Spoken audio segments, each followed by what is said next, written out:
లక్ష్మీనారాయణ గారు, ఈ సంకీర్తనలోని సాహిత్య విశ్లేషణ మాకు అందిస్తారా?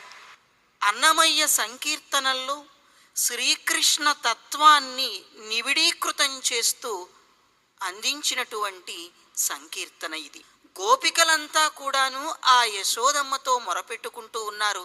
ఓయమ్మ యశోద వద్దన్న మానడు, కోయని యారిచీ గోవిందుడు. అమ్మా, మేము ఎంత చెప్పినా ఒప్పుకోవటం లేదమ్మా అంటూ గోపికలంతా కూడాను మొరపెట్టుకుంటూ ఉన్నారు. అమ్మరో శ్రీ వెంకటాద్రి వీధులను కమ్మి గోపికలు కోగిట కూడగా కుమ్మరించి సిగ్గు గోవిందుడు.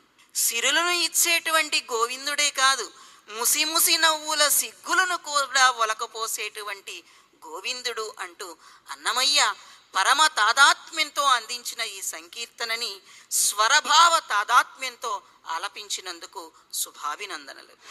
పదకవితా పితామహుడైన శ్రీమాన్ తాళ్లపాక అన్నమాచార్యుల వారి సంకీర్తనలు